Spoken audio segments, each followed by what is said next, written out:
دهها مهاجر توجک در روسیه پس از حمله تروریستی در تالار کنسرتی کراکوو سیتی هال در مسکو هرچه بیشتر به بیگانه‌ستیزی روبرو شدند. در پس منظر حمله مقامات روسیه تصمیم گرفتند که نظارت ورود مهاجران به کشور را پرزور کنند. خبر میدین رسانه‌ها با تکیه به منبع از وزارت کارهای خارجه روسیه بعضا می نویسد که در شعبه های مقامات کارهای داخلی روسیه برای تفتیش علاوگی شهروندان خارجی گروه های ویژه ناظران محلی و افسران گفتگو جنایی تأسیس داده شدند. این گروه ها به منطقه ها تقسیم شده منزل ها، خوابگاه ها، کارخانه ها و دیگر مکان های را که مهاجران کار میکنند تفتیش میکنند. الکی در مرکزهای سودای شهر یکاترینبورگ نیروهای امنیتی محلی از سوداگران اجاره نشین طلب کردند که رویخط کارگران ازبکستان، تاجیکستان، قرقیزستان و ترکمنستان را پیشنهاد کنند و در عکس حال جریمه می شوند. یک گروه از مهاجران تاجیک و ازبک در ساختمان در روسیه کار میکردند.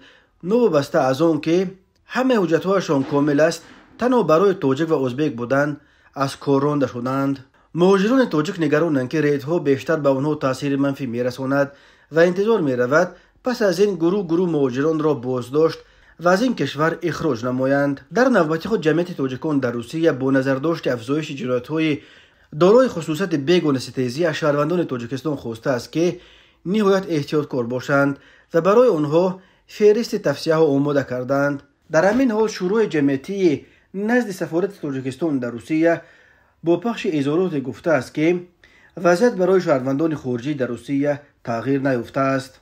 سفارت بدون آوردن نام گروه یا شخصان مشخص از شهروندان تاجیکستان خواسته است به معلومات‌های ساخته و بی اساس که از جانب گروه‌های علیحده پخش می‌شوند باور نکنند. این در حالی است که در چند روز اخیر در شهرهای گوناگون روسیه مهاجران تاجیک با ضرب و لط و تهدید و بازداشت و اخراج از این کشور مواجه می‌شوند. در شهر بلاگویشنسک ولایت امور شخصان نامعلوم نقطه فروش سودا را که به مهاجران تاجیک تعلق داشت آتش زدند. طور شهردار آن الگ ایمایف گفته است این کار در زمینه ملی صورت گرفته است.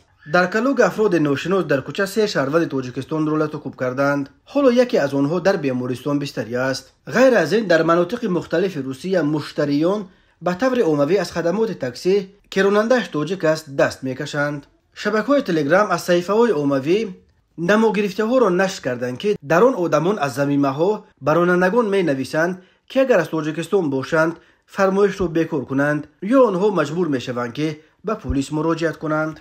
پس از رسانه‌ای شدن آن که یکی از گمانبران حمله به کراکوو سیتی هال محمد صابر فیضوف 19 ساله چند ماه در سرتراشخانه در شهر ایوانوو کار کرده است، چند روز با ساکنان محلی به مأمور آن تهدید کردند. آنها به مأمور و شرح‌های دهشتناک می نویسند شکایت کرده است یمینه صفی و دیرکتور سرتراشخانه. ضمناً تعدادی از مهاجران تاجیک نقشه بازگشت به تاجیکستان را دارند. چندی از مهاجران کوری در صحبت کتبی به ما گفتند از ترس چند روز است از خانه‌هایشان نمی برآیند و کار هم نمی روند. کارفرما هم گفت که یک مدت به کار نبیاییم، حتی به مغازه برای خرید محصولات غذایی با ترس می رویم. صدا شهروندان تاجیکستان که همچنین شهروندی روسیه را گرفته در این کشور کار و زندگی دائمی دارند از تقدیر آینده خود نگرانی می کنند و می گویند با وجود داشتن شهروندی ما را همیشه جدا می کردند. اکنون بعد این حادثه بیگانه‌ستیزی بیشتر می شود.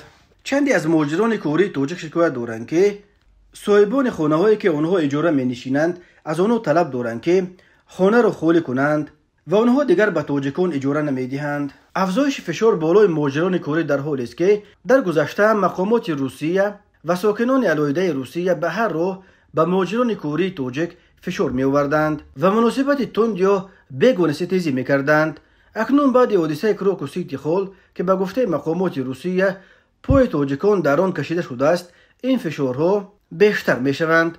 شام 22 مارت سال روان چند دقیقه پیش از آغاز کنسرت گروه پیکنیک به تالار کنسرتی کراکوو سیتی هال در مسکو چند نفر با سلاح وارد شده به سوی میهمانان آتش گشوده بنا را آتش زدند که در نتیجه طبق اطلاع رسمی 140 نفر به هلاکت رسیده حدود 200 کس مجروح شدند. مقامات روسیه خبر دادند که در پی حمله 11 نفر از جمله 7 شهروند تاجیکستان و 1 شهروند قرقیزستان بازداشت و تا ماه مای به حبس گرفته شدند.